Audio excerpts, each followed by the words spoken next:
fear. I'm from Black America, it's just another year. You knew the disrespect by your elected puppeteers, but let me show you how to persevere. Yo, what's going on, everybody? It's your boy JJ Costa, one half of the Nitty Gritty Show. Yes, I am by myself today. Katrina's with us in spirit. She's actually downstairs. She actually had lost her voice, having a good time out there in Afro Tech and Austin this past, half a week, whatever. She was there representing her company. But great information. I was actually supposed to go, but unfortunately, work had me stuck here doing meetings, so she got to have fun this time. But it's all good. Like I said, she's with us in spirit. I think she's probably tuning in right now. But I'm here to carry on this conversation we've been having. Of course, it's the is it us versus them, right? Today is part 6. We're talking about black health. There's always a lot of concerns in the black community about our health, getting the proper health care.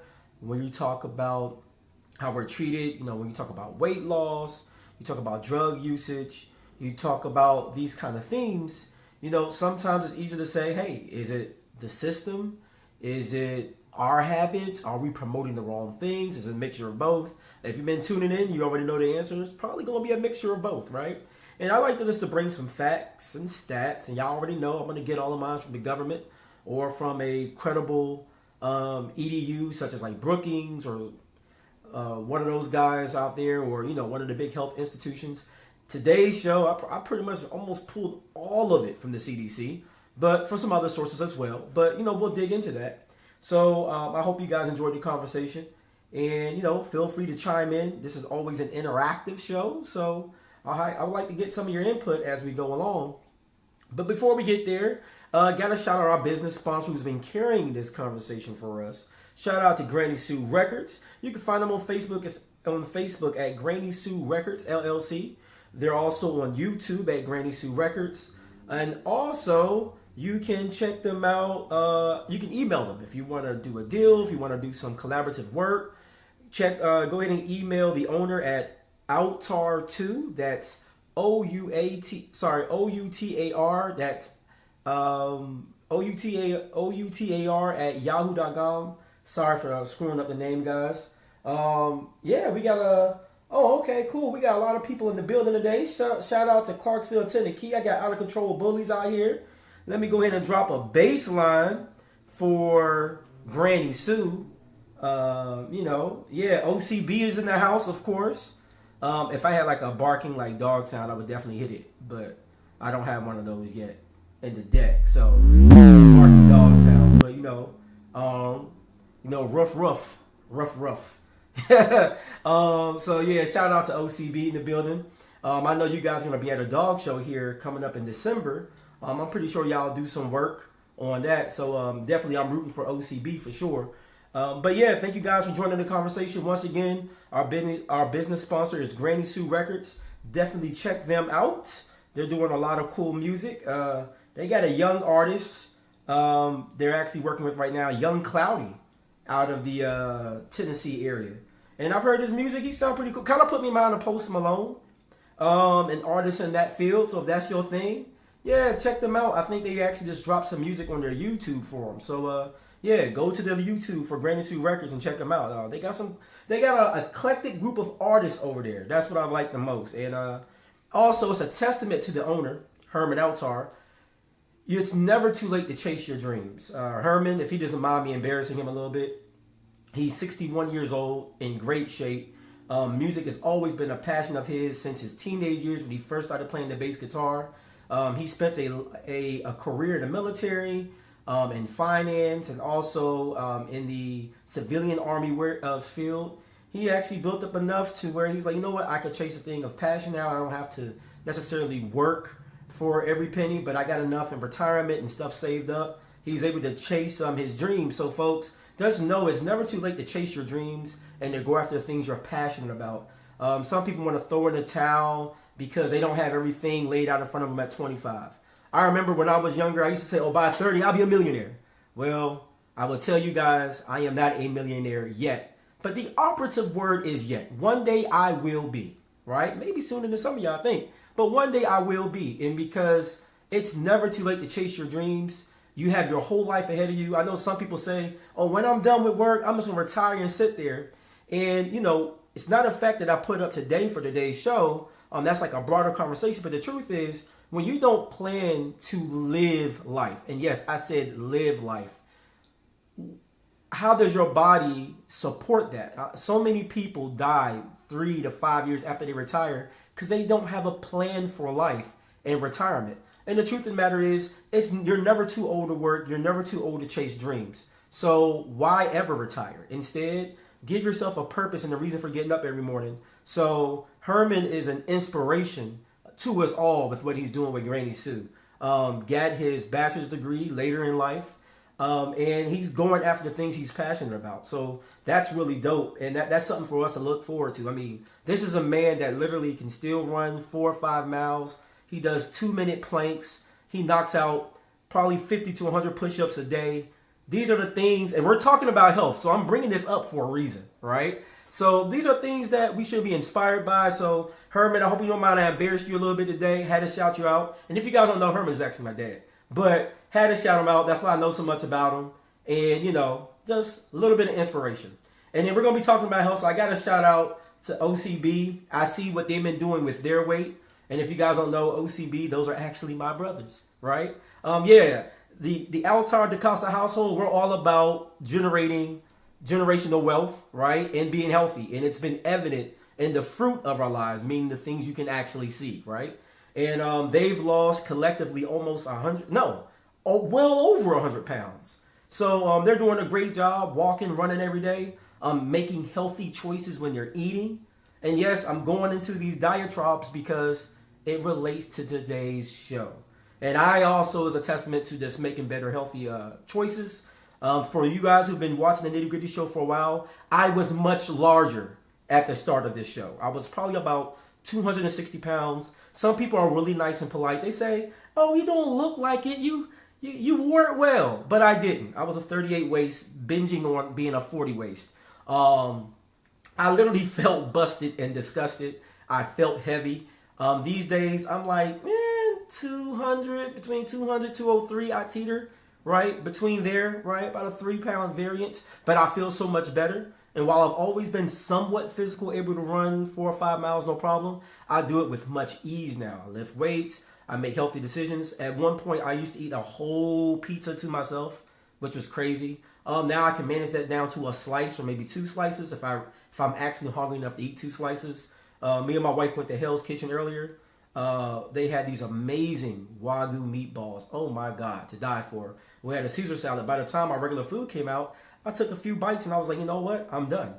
And there's nothing wrong with that. You take a to-go box and, you eat the food later when you're actually hungry. So, like I said, went to this diatribe because it does relate to today's show. Health is wealth. And, a lot of us are going to go out here and make a lot of money. But what good is that money if you're not going to be able to enjoy it because you have health issues? And we'll talk about that a little further as we go. And thank you guys for saying I look good. You guys are too kind. You're all too kind, right? So, before we go, let's get into some current news real quick. I won't stay too long there, but I got to mention it. Number one, shout out to all of those in D.C. that came through November 4th yesterday for the Palestinian protest. There were protests urging the president to limit his support or pull all support from Israel. Understand that I get it. This is a conflict that affects both sides, right? But we can't. And when supporting one group, you can't act as if one group is not affected, right? And I think living in America as a black man, I understand what could be, or what people like Nelson Mandela and many of people in Israel, folks who have gone to the UN, is describing what's going on there as apartheid, right? And the truth of the matter is, we know that some bad actors within Hamas have done some horrific things.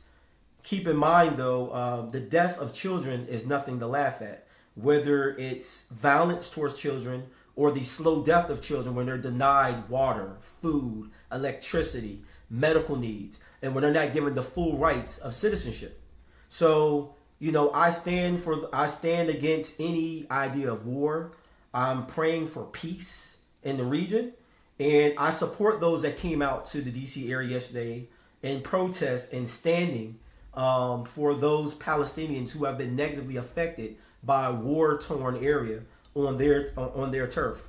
You know, even in the most violent neighborhoods in America, you would never imagine a bomb being dropped on you. Oh, no, that's false. Because in Philadelphia in the 80s, we actually bombed an area. The U.S. government did that. So we understand, once again, how it feels to live in a version of apartheid or not being treated fairly. So I hope with you guys, you could take this and understand that. But definitely shout out to everybody that came out to that protest yesterday. It's a big deal. And also as a taxpayer, it's a big deal. We see that America needs a lot of things. And do you really want your tax dollars going towards wars? Or would you rather it going towards bettering our schools, lowering our taxes, right? Because when you look at the top 10 things that people care about in America, it's not LGBTQ, it's not CRT. You know what it really comes down to? My taxes. We care about inflation, the fact that the price of home, the inflations of home doesn't match the amount of money we're getting paid for the work that we do. We look at how poorly our teachers are paid, right? These are the things we care most about, and this is what I need Congress to figure out, right? There's no need for us to suffer a government shutdown every year because we can't get along on simple needs that the American public cares about. So that's my little 2-cent soapbox on that. But, you know, it had to be said. Also, Afrotech, as you guys know, Katrina was at Afrotech. That's why her voice is gone. And but Afrotech is a great event. I hope that more of us will get involved. Shout out to one of my cousins, Alex.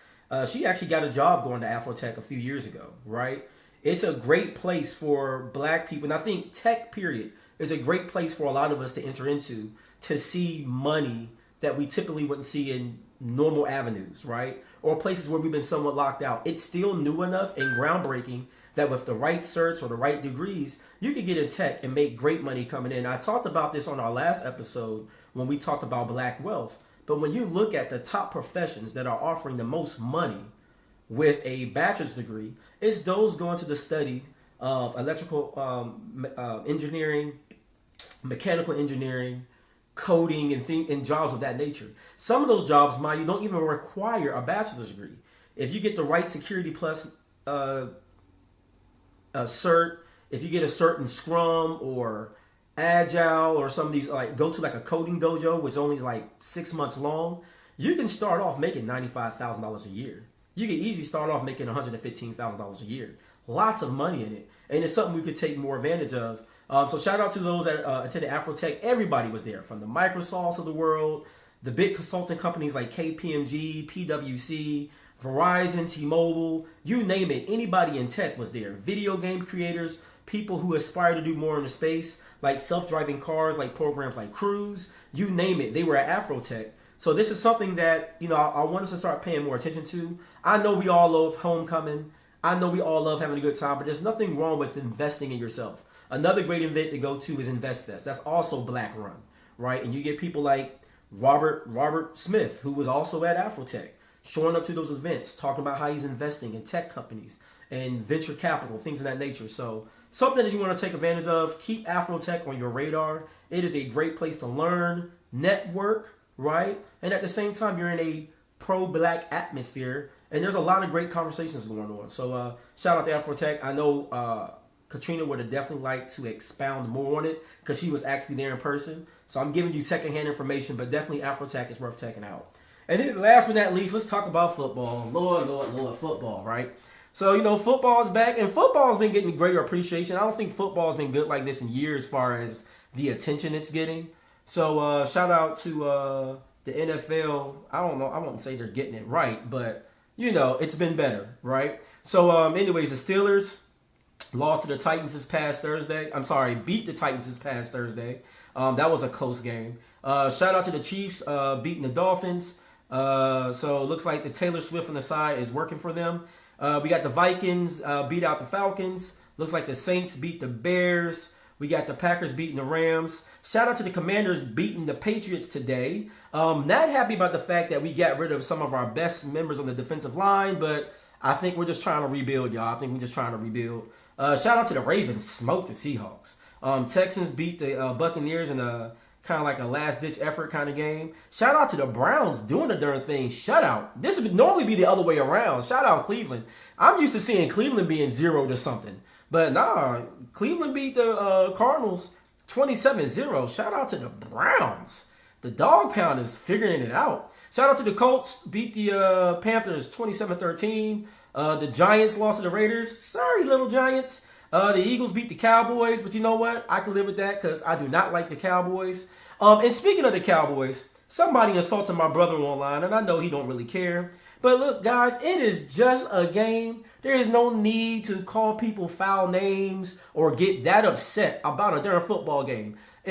Trust me, the players don't get that upset. You know why they don't get that upset? Because they're making millions of dollars playing the darn game. And meanwhile, you're sitting on the couch upset, drinking a bunch of beer and throwing stuff at your TV, getting upset. It is no sporting event is that serious. Only time it ever gets that serious when money is involved. And I know there's a lot of apps out here allowing you guys to gamble, but please be responsible. Don't bet your rent or your mortgage on a stupid game or however many yards you think your favorite running back is going to run, okay? Be responsible out here. I know that gambling is becoming more available to the public, but people, please be responsible in it. Maybe that helped check some of your attitudes. Anyways, I digress. Also, later tonight, we got the Bills and the Bengals. I don't know if anybody cares about that game. I'm pretty sure somebody does, but I don't. And then tomorrow it's the Chargers and the Jets. Once again, the Jets, and nobody's looking at the Jets because Aaron Rodgers got himself hurt like within the first 3 minutes of running onto the field. So there's that. So that's the NFL for you guys. So let's get down to the nitty gritty.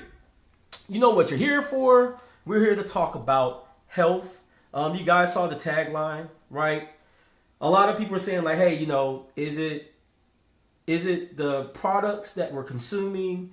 Is there like some kind of conspiracy to make people fat? You know, we have to wonder sometimes like, you know, is it even cost effective to eat healthy? Are the right services and everything being rendered towards us? So, you know, let's just go over some numbers. Let's go over some facts that could be proven. I know there's a lot of conspiracy theories out there. I know there's a lot of things that are said. But at the Nitty Gritty Show, we let you get down to the nitty gritty. I'll be sharing some information from some sources I also talked to. They didn't want to be canceled, so I don't blame them not getting on the show and talking about it. But I had some credible sources from nutritionists to psychologists as well that gave me some insight on some of these topics dealing with certain demographics. So, I mean, don't get mad at me, but the information is real, y'all. It is what it is. So let's get to it. And actually, before we get to it, I ask you guys a question.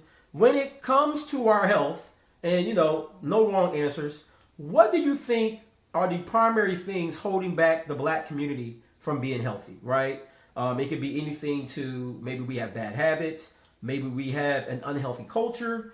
It could be that you feel like it's systematic. Go ahead and throw some of those answers in the chat. I'd be curious to see just where everybody's at right now. So, and while you guys are typing, I just want to throw up some numbers. I'll start off with the fact of, I looked at the demographics, and this is according to the CDC, and these are numbers from 2017, 2018, so still pretty recent. When I tried to find some by some of the .orgs out there, their numbers didn't really vary more than like 3 or 4%. So these numbers are still pretty accurate today as far as where we stand. But when we look at obesity among adults age 20 and over by sex and race and whether or not they identify as Hispanic origin, here's the numbers. So when we look at total number, blacks are basically in the worst case scenario in general, right? 49.6 of us are obese, not overweight, obese. That's worse than being overweight. We're talking obese. That's more than about 35% over the weight you should be, right? I think overweight starts at about 20% for men, about 25% for women, 35% for men, 40% for women as far as what's considered overweight, right? When you look at the number of blacks over the age of 20, 49.6% of us are considered overweight. How do we compare to our counterparts? Let's talk about it. When we look at white folks in general, 42% of them. So they're not doing good. America's doing bad in general. 42% of whites, obese, not overweight, obese. And then when we look at Hispanic, 44.8%. So in general, we're all doing bad, but we just nudge out the competition when it comes to just us overall. Now, once again, a demographic that seems to do very well in a lot of categories, right? We're looking at Asians. 17.4% of adults over 20 are obese, according to the stats, right? That's an important number as we start talking about some of the factors that contribute to being overweight, right? Now, if we broke this down to men and women, it gets a little better for black folks when we look at men, because then we drop down to 41%. The number's still bad, but the number drops down a little bit. When you look at white males, they're actually a little worse off. They're at 44%. Hispanic males also sitting at 45% obese. And then once again, Asian men right around 17%. And then when we look at women and sisters, we're going to have a lot of come to Jesus moments tonight. And I'm not picking on y'all because I'm just going by the numbers of what stands out. 56.9% of black women are obese. We're not even talking about overweight, folks. We're talking about obese. More than half. That means 1 in 2 sisters you meet are going to be obese. Actually, more than 1 in 2, because the number is 56%. But just to be halfway nice about it, literally halfway, 1 in 2 women you meet, black women, are obese. 39% of white women obese. 43% of Latino women, Hispanic women, obese. And then, way lower than everybody else, Asian women sitting around 17%. Right? So, and then looking at the comments right here, lack of knowledge. Health and grocery stores and lack of access to them. You guys kind of know your stuff here because we're going to bring up a lot of this. Not enough black health professionals, right? Mostly lack of knowledge. So, but yeah, these are obese numbers, guys. Obese. So let's look at some other things that they look at. So there's another stat they brought up was African American women have the highest rates of obesity or being overweight compared to other groups in the United States. About 4 or 5 African women are overweight or obese. So the number gets worse because if we had to do it by percentage, then that means 80% of black women are actually overweight. If they say 4 or 5, if you break that down to a percentage, that's around 80%. So it's bad enough that 56% are obese, but then they say when you break that down to just adding in the overweight, that would jump up to 80%. 4 out of 5 of black women are overweight or obese, and these numbers are based in 2018. Also, they said non-Hispanic blacks, this meaning just you're straight up black, were 1.3 times more likely to be obese as compared to white women. So that's pretty scary. And remember, white women aren't doing that much better, right? We saw that they were almost near 40% at an obese rate. So this is not beating down on black folks. America has a health issue in general, and it seems like the only group that's figured it out are Asians. Truly, right? Because I know a lot of times black folks, unfortunately in America, because of race relations and what we've gone through as a country, we normally compare black to white. But I think it's important that when you start bringing in other demographics, because when you're really looking at who's getting it right, it's Asian people are the model based off the numbers. Based off the numbers. No hate against black folks. This is not something where I'm trying to put races against each other, but these are just simply the numbers that the CDC pulls. So don't get mad at me. I don't make the news, baby. I just report it. But this is something to consider. Another thing that they mentioned from the CDC, the average African American woman weighs approximately 187 pounds with a BMI of 32.2%, and we need to lose almost 20 pounds in order to reach just the top of the overweight threshold.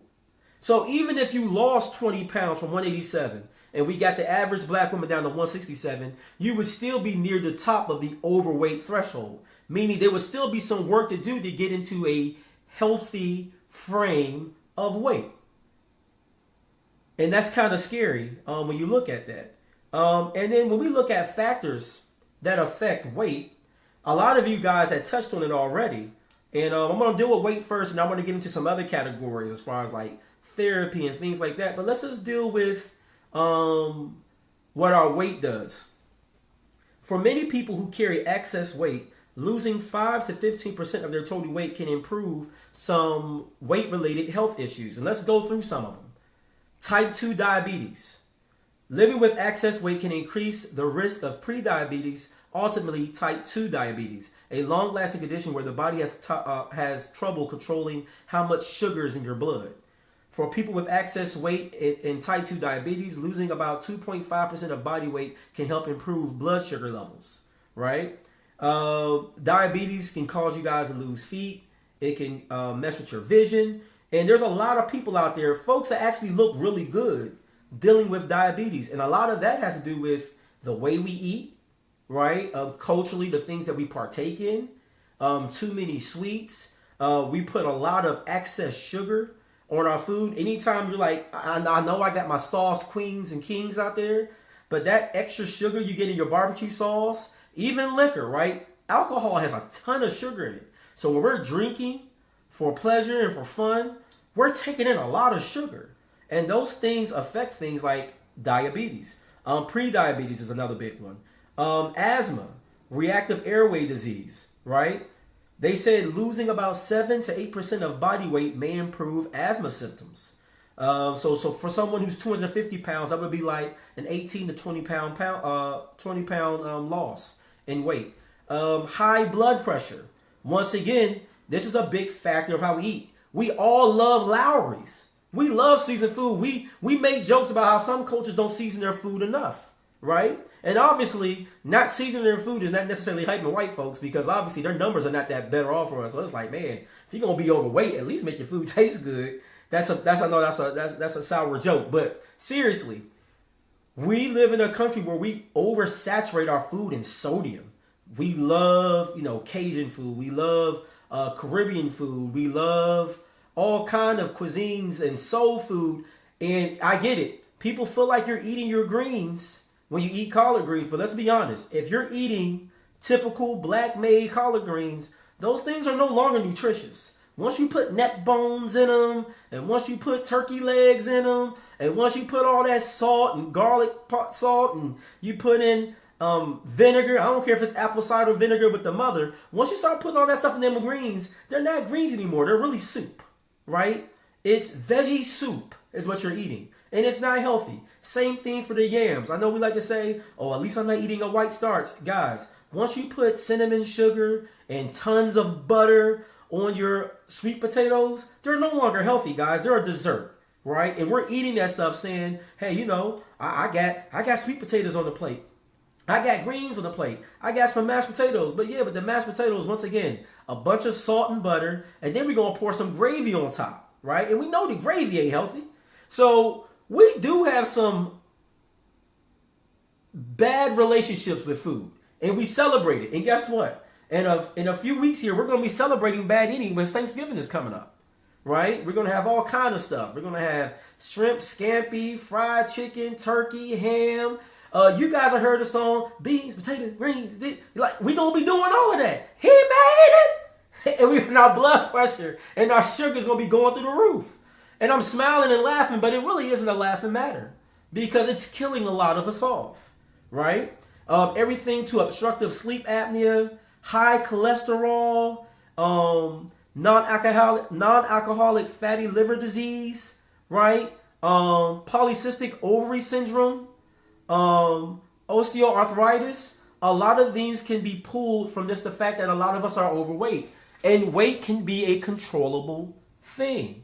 Now, there are systematic factors that affect weight, right? And when I say systematic, the things, we have a control over it because we all can vote. We can be involved with our communities, but sometimes it's not just our bad choices. Sometimes it's things that extenuate outside of our control. What are those things, right? Redlining. Neighborhoods and schools and poor zip codes tend to have fewer healthy options for eating and sports. For instance, Some of the nicer schools out here, like when you start talking about like Walter Payton and Gonzaga or Bethesda Community out there, which is once again these are not even private schools. Those schools, they have swim teams. Even in places like Tennessee, like the nicer school systems, like Rutherford County has a swim team, right? When you come up here, when you start looking at places like Georgetown Prep and all of that, Sidwell, they have row teams. So when you start looking at water sports, tennis, archery, those are only given to schools in higher social economic zip codes, right? If you live in a poor zip code or a struggling zip code, you probably don't have those kind of sports for your school. Matter of fact, your school system probably hurts to have decent band. They probably hurt with athletics, having decent uniform, balls, and training facilities, right? These are some of the things they struggle with. And when you guys don't have a group of sports to pick from, when you don't have that kind of funding for your school and extracurricular activities that get your kids moving, guess what? Those folks tend to have increased health issues. Also, we look at misappropriation of funds that come from the government. Look no further than TSU.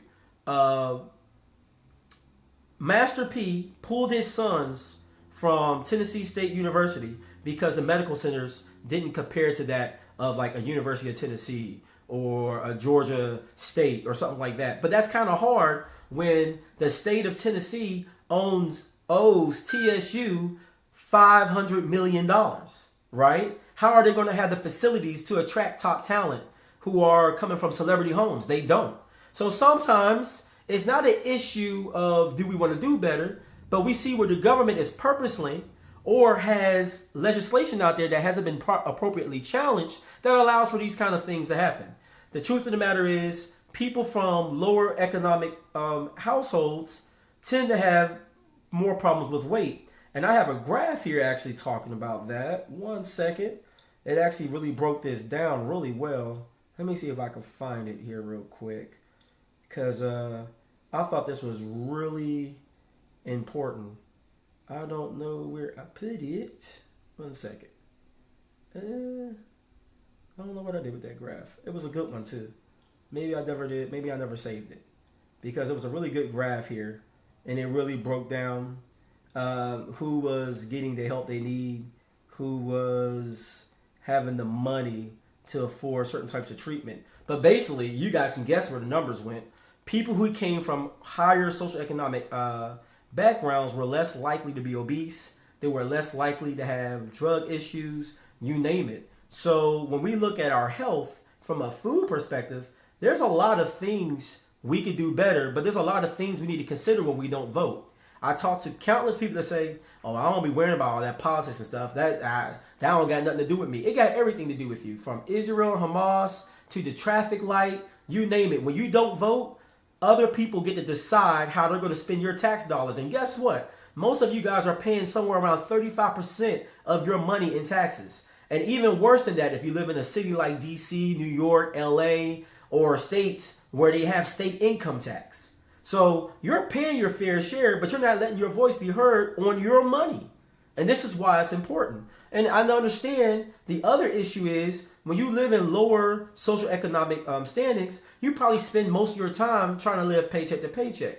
And writing your local politician at the state level or the federal level is probably low on your priority list when you're just trying to figure out how do I pay the mortgage, how do I pay the rent, how am I going to get this bill paid, how am I going to get some new shoes for my kid to wear to school. Forget about whether they got shoes for basketball practice. I'm just trying to make sure they got shoes on their feet, period. So I get it. You know, we have our priorities, and it's hard to prioritize things that seem like they're so far out of our control, but they really are in our control if we let our voices collectively be heard. So it's important that we take care of those things. I know it's like beating the drum of something that we've heard time and time again, but you know what? Things are only going to change until we start making them change. And we have power. We honestly have power to make changes. But outside of weight, because we don't have a whole lot of time just to go over weight and how we should be eating better and having better habits towards food. But you know, another big thing that we're dealing with right now in the black community, especially when we talk about health, is drug usage. Actually, you know what? Before I leave health, I'm gonna get on my sisters real quick. Y'all don't barbecue me.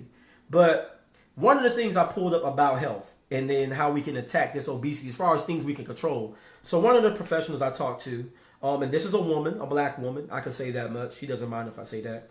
But she's a doctor in her field, dealing with like nutrition and stuff like that.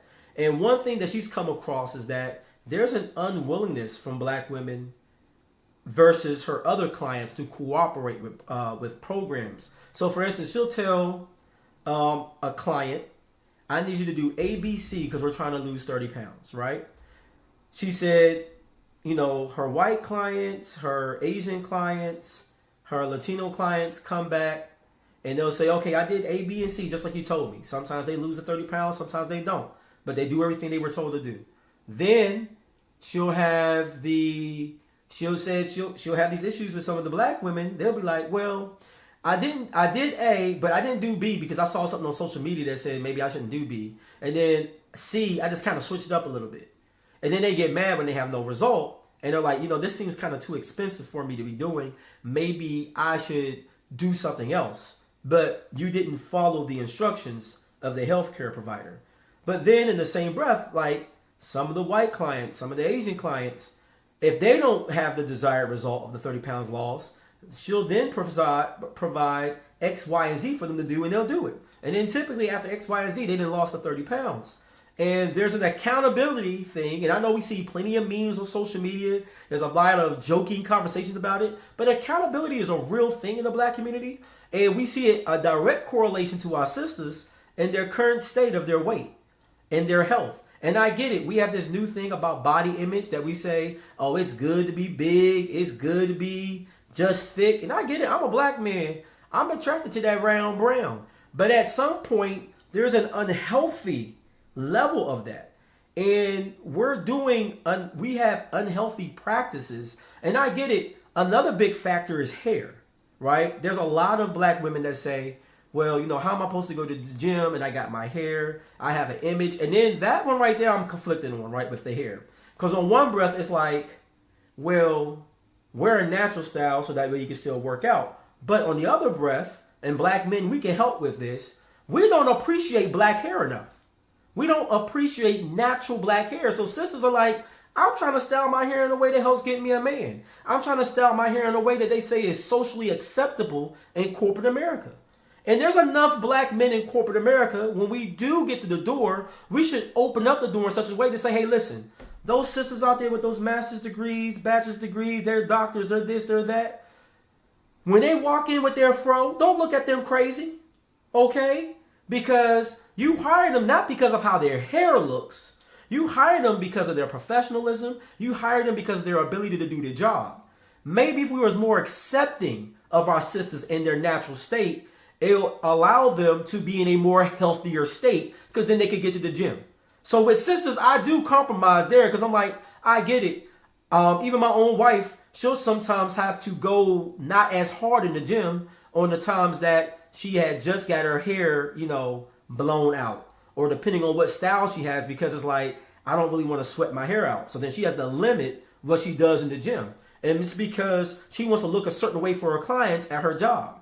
So that's a real thing that sisters deal with. And I have 2 daughters. And I don't want my daughters growing up in a world where they have to choose between their health or their wealth because someone is judging them by their hair. Because I see women with hair that grow down wearing messy buns and everything. There's nothing necessarily professional about their hairstyle at the time. So why are my sisters being held accountable to a standard that goes literally against the nature of how their hair grows? So with that, I give the sisters a little flex. I'm a little conflicted on that one because it's like, y'all really do need to go to the gym and be active. But at the same time, it's like, put my sisters in a situation where they can be healthy and then you accept them in a natural state, which allows them to work out and be a little bit more active. So there's that. But then we need to change like how we live. Like so often, me and Katrina will go to a park, we'll go to like an outdoor event. And a lot of us are not there. And I know a lot of times it comes back to that hair conversation again. But then sometimes black folks, we're a little bit too into our looks. As far as like the clothes we put on and the stuff we wear, I get it. I mean, I'm guilty of it. You see what I got on? I like nice stuff too. But you know what? These clothes do look better when they fit our bodies better. A lot of times we're trying to force like a square into a round peg because we don't fit these clothes well. So it's kind of like if you want to get the most out of your fashion, it does kind of help when you can control your weight a little bit. Just being honest, right? But I think sometimes we're so worried about looking good, being at brunch, you know, having a chance to floss, be fly. There's other things we can do for fun. There's all these debates about where not to take a girl to eat for the first date. What happened to the active first dates? What's wrong with us going for a walk in the park, bike riding? Those opportunities give you a chance to get to know somebody as well, and they're a healthy option, right? You could go to axe throwing. There's a lot of different things you can do that might work up a little bit of sweat, right? Or at least get your heart moving at a healthy rate, and it's that when your body is not so sedentary. When we look at some major causes, and I do have that information, they were talking about some major contributors as to why people are gaining weight in America, and they had listed these. Let me see if I have them still pulled up, because I found them. Yeah. So when they looked at some major influences on our weight, they looked at industrialization, right? Changes in food abundance, right? We're not really growing our food like that. We're looking at industries to give us our food. So then we have to deal with them putting GMO, genetically modified stuff, right? We have to deal with recent studies that came out about how stuff from like Kellogg and Post, they have things in there that will cause cancer, and they're doing it because they want to make more money on their bottom line, right? We look at cultural influences. Cultural influences affect the intake or energy density foods that are high in fat, increase sedentary lifestyles, and attitudes towards body image, right? Kind of just talked about that at length. We celebrate almost being unhealthy for our sisters. Like, we want them to carry an almost unhealthy amount of weight because we want you to be thick. And when they are at a healthy weight, we say they too skinny or they don't got enough booty, right? Like, once again, we got to meet our sisters halfway, because in a lot of ways, our distorted beauty images have caused a lot of our sisters to be overweight, right? And men ain't doing that much better. Like I said, they were sitting around 44%. So it's not like, brothers, you're so much in a better position. So don't be looking down on our sisters like, yeah, y'all get it together. Men, we were sitting around 40-something, like 45% overweight. I'm sorry, no, obese. That doesn't even include our overweight numbers. And like, listen, you know, we be out in the streets. We know that a lot of brothers are not in a very healthy state. So we all could do better. So we're not going to pawn this all off on black women, obviously, right? But then we look at social economic. High social economic status is negatively correlated with obesity in developed countries, but positively correlated in developing countries. What that basically means is when you go to third world countries, like in Africa or South America, typically poor people are a little bit smaller because they just don't have access to food, period. It's not a matter of do you have choice food, it's whatever. And then the people who can actually become overweight, they tend, or to be wealthy, they tend to be the ones that can actually be overweight because they actually are in the positions to eat more food than what they really need, right? In America or in other developed countries, what happens is typically the worse off you are or the poorer you are, actually the fatter you are here, because the truth is we are the land of milk and honey in a lot of ways, and the fact that even the poorest person can buy McDonald's all day, but McDonald's is not the kind of food you want to be consuming. But then we see better grocery stores like Whole Foods and Trader Joe's and Yes Organic and Mom's and all these great places to go shop at. You have to be in a decent zip code to find that food. When I lived in certain parts of Maryland, there wasn't a Whole Foods nowhere nearby. Now I got one across the street.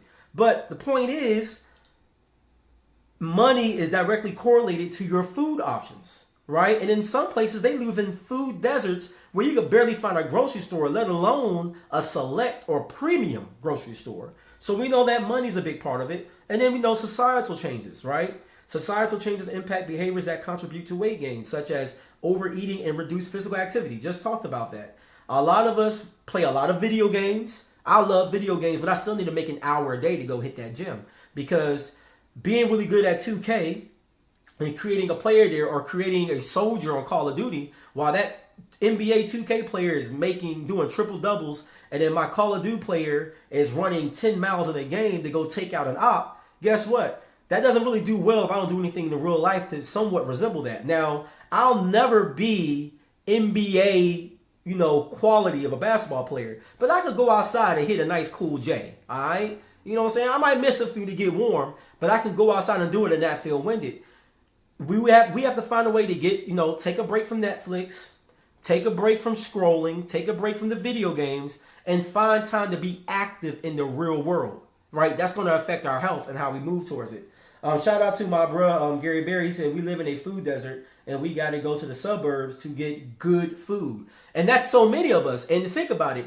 When you're struggling financially, or if you're in a place where you're kind of living paycheck to paycheck, do you want to spend the extra gas to do what Gary does, to drive to a better grocery store? Some of us are like, I just can't do that. And my budget doesn't even allow me to shop there. So once again, I'm at places like Walmart, or I'm going to Giant and Target, and I'm buying a lot of box food, which we found in a lot of studies coming out recently, right? They're not even healthy for us to eat. Some of that food is directly killing us, cancer causing types of food. But that's what we're eating. So, we're in a weird place in America when it comes to our health, and we see how policies and big companies are directly opposing our health.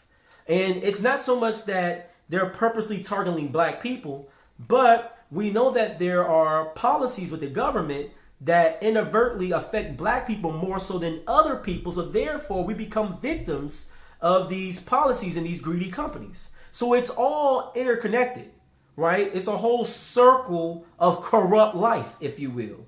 And we have to find ways to see, how do we navigate these bad spaces? Right? If we're going to call America the Pride Lands, we need to stand up and be the Mufasas and Simbas we need to be and change this thing.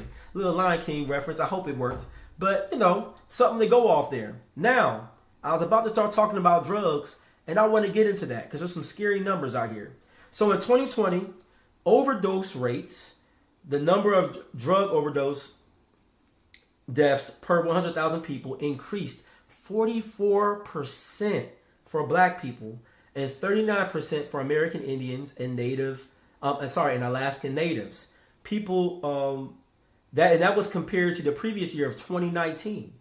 And what we've seen is that's where culture, I think, takes a real impact here, right? Because there used to be a time, even in music, where the rappers I listened to, the Jay-Z's of the world, the Master P's, the Nas's, when they talked about the life of the streets, they did it from a standpoint of wanting to grow beyond the streets. And then they talked about it from a hustler standpoint and how their hustler mindset has got them into the hip hop game or rap and causing them to be moguls in business. So the message of a Jay-Z wasn't, I'm not bragging about wearing Louis Vuitton and going to Saint-Tropez just because I'm being braggadocious. I'm bragging about the fact that I was just a corner boy, but I took that mindset of selling drugs in the corner, and I've been able to parlay that to a window office and a skyrise in New York. So the same hustlers you disregarded, just know that we can be your CEOs too. It was truly hustle / motivation music. But music has changed so much to where these rappers literally brag about being high out of their mind. Everybody is selling something, and I appreciate us getting into the marijuana industry, right? Because so many of us have been locked up for it and given crazy amount of time unjustly due to our justice system. However, I don't like the fact that we glorify going to marijuana so much that it seems like the only way to find an increase in money. Like there's so many of us selling alcohol beverages and all of that. And what happens is, one, it's causing obesity when you think about alcohol, but then when you think about drug overdoses, we know that marijuana, and this is why so many people fought against marijuana for years, it can be a gateway drug to taking opioids or to meth or to cocaine and more serious drugs that can have a more serious effect on your body, right? We celebrate a drug culture now. Some of our favorite television shows, we're celebrating a hero that's selling drugs to his community. And we're praying he doesn't get caught. From Franklin Saint on Snowfall, or looking at James St. Patrick on Power, or Tommy Egan on Power Book Force. We're celebrating and cheering for the drug dealer. And this started even in the 80s with Scarface. He was snorting whole mounds of cocaine shooting a bunch of people, saying hello to my little friend. And we cheered for the hero / villain of those films. We didn't want the drug dealer to get caught. We were sad that Frank Lucas got caught in his movie, right? But what we always kind of ignore, but I'm happy that they did highlight in American Gangster, is he realized he was killing his own community. He sold poison to people that look just like him to get a few dollars, to get ahead, to be able to sit in a chinchilla at a big time boxing fight. And sometimes our values are a little distorted. And the price we're paying is a 44% increase in overdose deaths, right? That's not something we can live with. Let's talk about some more things that we're seeing. 2 times in counties with more income inequality, over-death rates for black people were more than 2 times as high in counties with less income inequality. So once again, we see where finances play a part. People who live in areas that don't have the opportunities, they're actually dying at a higher rate, 2 times to the point. Then we start looking at overdose rates for black men were nearly 7 times as high as those for older white men in 2020. 7 times as high, more likely.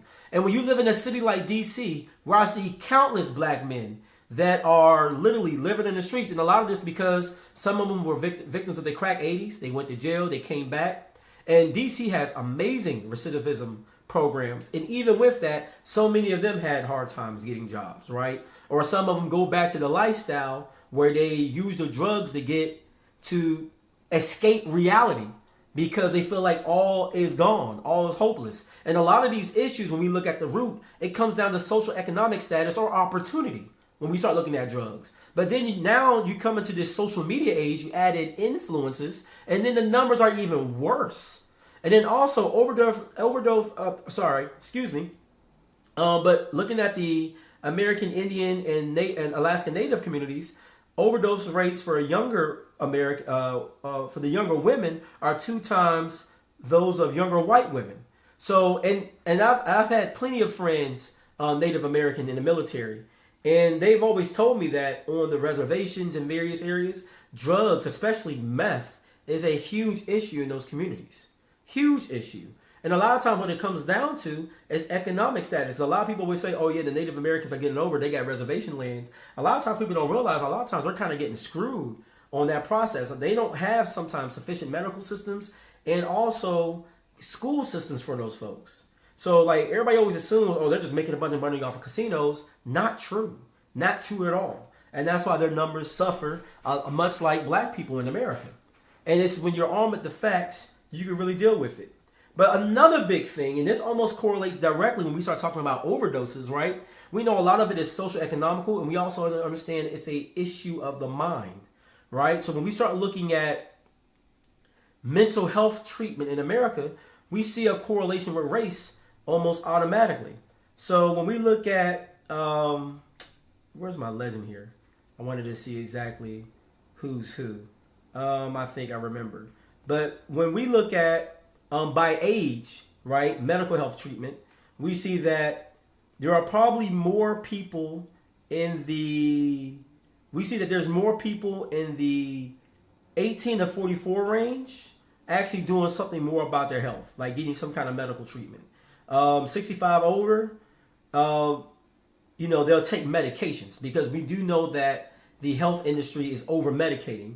But then the numbers I'm more concerned about is when we start looking at receiving counseling or therapy.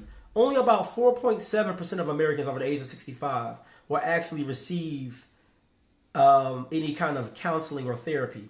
We'll see that the number gets a little better for basically Generation Xers between the ages of 45 and 64. That's around 9.2%. It gets better for millennials, right? Sitting around 13.2%. But then we also see that our young people are sitting around 10%. But those numbers could be so much better. And mind you, we're looking at all Americans. Now, when we start breaking this down by race, it gets a little interesting. So when we start looking at white folks, they have the better numbers when it comes to mental health treatment. And we know some of this is bias ran, right? We also know that accessibility plays a big role here. So right now, when you just look at any kind of health treatment, white people around 24% are getting treatment, right? Or have, admitted to getting mental health treatment or being able to receive it. When it comes to like taking medications, once again, this is why the opioid crisis can be an issue in some cases. About 20% of them, the numbers are vastly different. But then we see that Asians are really low. Now, we don't know if this is because maybe they don't feel like they need the help or they're not going. It could be cultural, but their numbers seem to be really low when it comes to taking medication or even receiving therapy. I don't know if that's good or not when it comes to those numbers. But when we look at black folks, we're getting therapy, but, only to the rate of about 9.5% actually going to counseling and getting therapy. And when it comes to medications being given, we're not. I think the reason why this stands out to me, because a lot of times when we look for help in the system, things like IEP for our kids when they need extra help due to ADHD, or we feel like they need better resources, making sure they sit in the right places in class. A lot of times we get overlooked for those programs. Also, we know just from how our women are dealt with when it comes to medical needs. Prime example, my wife, we dealt with an ectopic pregnancy last year, right? And in that she had pain. My wife could have honestly been on the verge of death. But in some cases, some of the health professionals involved with her weren't very quick to respond to her pain. And as a husband, I was pretty pissed off about that, very frustrated. And I've seen this time and time again with dealing with black women, where they go to medical professionals and they say, hey, I'm dealing with this, I'm dealing with that, and we're overlooked. As a veteran in the military, sometimes they don't take our PTSD as serious as those as our white counterparts. That becomes a real issue. So therefore, we have to find ways to say, well, at one point, we need to go seek therapy. And I think millennials are actually trying to do that. But when we do seek therapy, are people taking us seriously when we say, hey, I have this issue, I have that issue, I have this problem, I have that problem.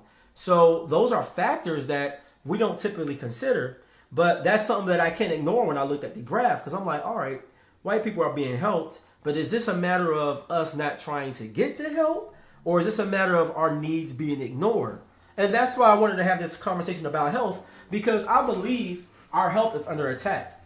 And I think it's coming from multiple directions. I think part of it is how we live, our habits, but I think there's things we need to address at the system level. And the way we do that is by making the right complaints, by voting, by reaching out to the right professionals that can say something, finding out which nonprofits in your area will support those issues, right? And then if we can do better financially, making better choices, maybe we can at least put ourselves in situations where we can have better services available to us. But a lot of times, this is a full court press. There is no one way to solve it. It's going to take a culmination of all of these ideas to really solve for our health concerns. So it starts with us first, right? Making healthy choices in the home. How we eat, what we choose to eat, being more active, being real about where we are in our mindset, having real conversations about our consumption of drugs and things that can be addictive, right? And then trying to find ways not to cheer on bad behaviors. The next part is voting, right?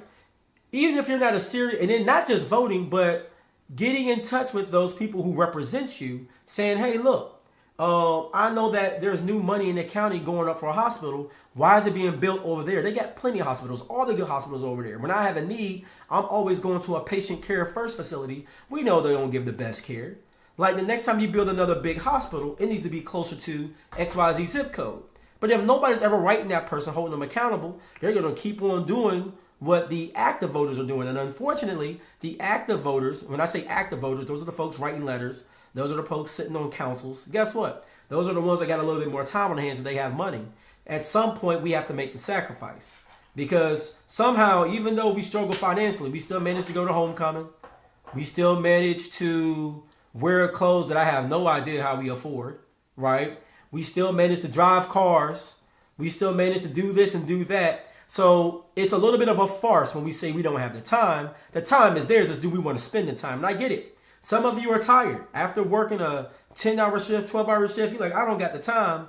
But if we somehow make time to turn up, then we need to make time to turn up at a vote or to write a letter to the appropriate officials, right? So we just have to be more active in our communities. And that takes a little sacrifice. It does, guys. Because guess what? The people making a lot of money, while they may be in a situation where one income could cover a household, so therefore there's a housewife that gets to be involved, that's not always the case in higher income families. You know, a lot of higher income families struggle when it comes to time because you have two people making a certain amount of money and they're both extremely busy. And when that happens, a lot of times they're just more interested and more vested in their neighborhoods because they understand how their taxes are used. They understand that their property values, right? So therefore they make time. So it's not that rich people have all the time in the world. Shoot, sometimes rich people have less time than poor people. It's just that they're willing to make the sacrifice because they understand the value of when they make time for those things. They understand the value of signing their name to the PTA. They understand the value of reaching out to their governor or their congressman or their alderman or whoever, right? They understand the value of it. So they make time. They make time. Because at the end of the day, we all have 24 hours. That's the one thing that makes us all equal, regardless of race, creed, religion, citizenship, whatever, right? Our time is equal. And the things that we all value are things like health. And the better use we make of our time, whether it's advocating for ourselves or making healthier decisions, time is equal across the board. So if there's any life lesson to be learned here, it's let's value our time better because our time is a direct connection to the outcomes we want out of life. And this health thing is a very serious issue and it's not going anywhere. But the obesity rates and the overweight rates are crazy. So my thing to you guys would be, what is your commitment? I'd like to see some of these in the comments. I'm going to start doing some shout outs real quick because we're almost at time. We're actually over time, but I'll be done here shortly. What's going to be your commitment today to either making your own life healthier or creating better health benefits to your community, right? So it could be what you're going to do in your personal life or what are you going to do to help extend healthier habits to your community or those around you. So I'll be happy to see in the comments what you guys say. I'm going to say mine's first. Right now, I'm probably going to the gym consistently about 3 on a good week, maybe 4 times a week. I'm going to try to really be committed to 5 times a week and doing at least 50 push-ups a day, right? And I'm going to make a point to call on a family member or friend at least once a week and ask them about their health. Whether it's, hey, when was the last time you had your last doctor's appointment? Asking about things like therapy, or hey, did you go to the gym today? You know, whether it's like a healthy challenge. Shout out to my brothers. They do a challenge on how many miles they've logged walking or running, right? I think that's great. I know my dad, every now and then, he'll send us a text message showing how much time he spent on the elliptical in the basement, or how many miles he walked at the gym, or, you know, how much extra, you know, how many extra seconds he added to his plank. So those are the kind of things I'll be curious to see in the comments what you guys might do. And shout out to a good bro out there in Cleveland, Sam. I know one thing that he does is he actually does this thing where they tap in on IG. They do like this little tap in, you know, who went to the gym today. And also he sits on the board for the American Heart Association. So I love the work he's doing out there in Cleveland. So shout out to him for the work that he does. I actually met him through my wife, and he's become a friend of the both of ours now. But yeah, what are you doing to make your community healthy? What are you going to do to challenge yourself or others to be healthier? So if you want to share, feel free to share on the comments or in the chat. I'd love to see it. And it'd be cool for others. So what's going to be your commitment? Once again, want to shout out Full Circle and Granny Sue Records. Shout out to Young Cloudy. I know he's got music on the Granny Sue YouTube page. You want to check that out? Go check him out. The artist is Young Cloudy. He is, I forget in what capacity he's with Granny Sue. I can't remember if he's signed to you guys or if you guys are just managing him right now. But shout out to Young Cloudy. He's got some music out there. Go check him out. Also, you know, we love to get our birthdays. I got a few that I want to shout out. Shout out to my sister. Her birthday just passed at the end of the month. That was October 28th. Angela DaCosta.